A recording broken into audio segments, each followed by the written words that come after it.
Hey guys, it's Rachel from Hope Corner Farm. By day, I'm a home ec teacher who teaches hundreds of students how to crochet, quilt, sew, and cook.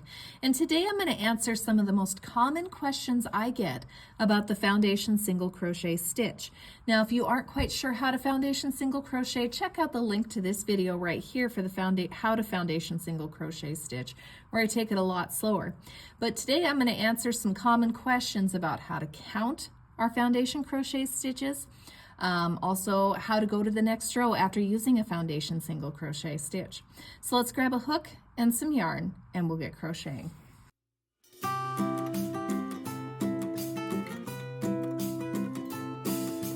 Before we get started, make sure you subscribe to my channel, hit the bell so you get notifications of when I post new videos, and don't forget to give me some feedback on this video. Give me a like or a comment, let me know what I did well or things that I could improve upon. So for the foundation single crochet, I get a lot of questions about this stitch.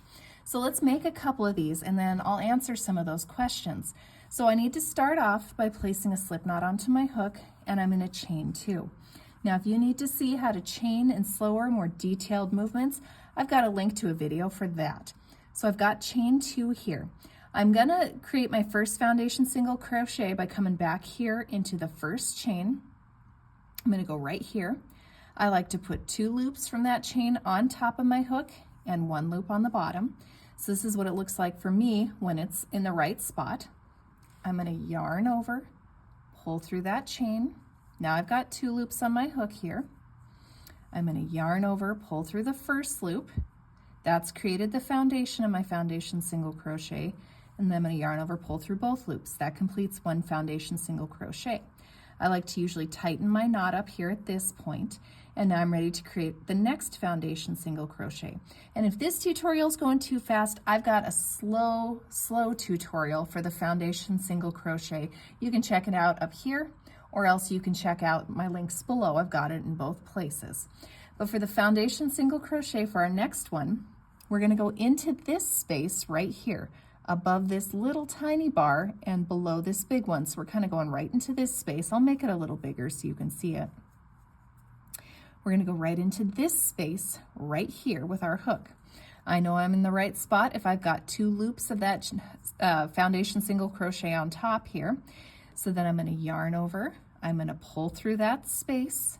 I'm going to make this loop just a little bit bigger, and that's going to help with some of my curving issues with my foundation single crochet. If I keep this loop right here a little bit looser, that makes that bottom edge a little bit looser. So then I'm going to yarn over, pull through that looser loop, and that's created the foundation or the bottom edge. Now I'm going to finish my single crochet, yarn over, pull through both. So I'm going to go here, yarn over, pull through, keep that a little bit looser, yarn over, pull through the first loop only, yarn over, pull through both loops. So we're going to go into this space, yarn over, pull through that space, make that loop a little bit looser, yarn over, pull through that first loop. That's created the foundation, and then we're going to do our single crochet part by yarning over and pulling through those 2 stitches. I'm going to create a couple more here, and I will talk to you about how to turn to the next row and how to count the foundation single crochet, because that's the question I get the most about this stitch is how do I count it and how do I go to the next row? So let me create a few more of these here just so we have a good base to start with. Now if you still have some tension issues with your foundation single crochet stitch, I've got a link to a video that you can check out for that as well. So here is my foundation single crochet stitch. Now, my first thing I want to point out is right now, as it is on the hook, this is my bottom edge and this is my top edge. This is the edge that we are going to work all our subsequent rows on top of. So this is the bottom of my work and this is the top of my work. So it's a little bit different at this point. So again, bottom and top. Now the first thing I get questions about is how do I go to the next row of stitching, whatever stitch you're using. So what you need to do here, it depends on what stitch you're going to use. Let's just say I'm going to put a row of single crochet on top of this. So what I would do here is I would chain 1, and then I am turning my work. and this is what it looks like after it's turned. So again, I've chained one. So this is what it looks like when you chain one. And then to turn your work, it's kind of a flip, kind of weird thing. So we're going like this. We're taking our work and we're now going like this. Your yarn tail should be here at the end of your foundation single crochet once you have turned it. So again, we've gone from our foundation single crochet looking like this on the hook where the yarn tail is down here in this spot. And basically what we're doing is we're going to grab and we're going to turn all of the work. So now my top edge has gone from being here and it's flipped to where we're now ready to work on the next row. So again, we've chained one and then we turn by flipping the whole work just like this. So hopefully that makes sense here. So again, from here to this. So now we're ready for our next row of foundation single crochet. And that brings me to the second question that I always get asked about the foundation single crochet. How do I count these? Well, there's a couple of ways. So if you look at the top of your foundation single crochet, each one of those V's counts as one foundation single crochet or one stitch.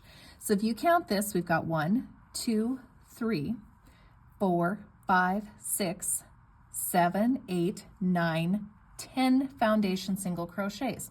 So again, each V counts as one stitch. Or you could look at it from the side, and if you kind of stretch it out, you can see each one of those, each space you would count as one foundation single crochet. So there's 1, 2, 3, 4, 5, 6, 7, 8, 9, 10. So that's how you count your foundation single crochets. You can even count the bottom edge if you want as well. And again, on the bottom edge, each V counts as one foundation single crochet. And if I were to count these, you would see 10 as well. Okay, so my most common way to count a stitch is to look at the top and each V counts as one, okay? So that's my second most common question that I get with the foundation single crochet.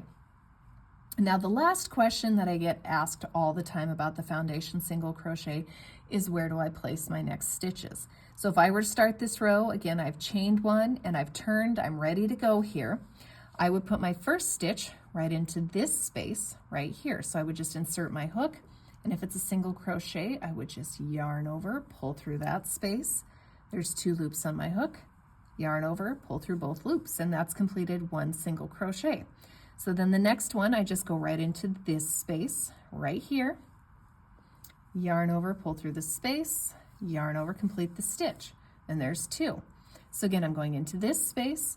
I know I'm in the right spot. If I have 2 legs of that stitch on top of my hook, yarn over, pull through, yarn over, pull through 2. And that's kind of the most common questions that I get with the foundation single crochet. Again, if it's still a little fuzzy to you about how to complete this stitch, seriously, check out my video for actually how to complete the foundation single crochet stitch. It is a game changer in creating this stitch, and it has helped a lot of people figure out how to foundation single crochet. I also have a video here. Check out the one for fixing tension issues or fixing issues with your foundation crochet stitches. That's really going to help with those stitches that like to bow and look like a rainbow. And that's all I have for you guys today. I hope you guys found this tutorial helpful.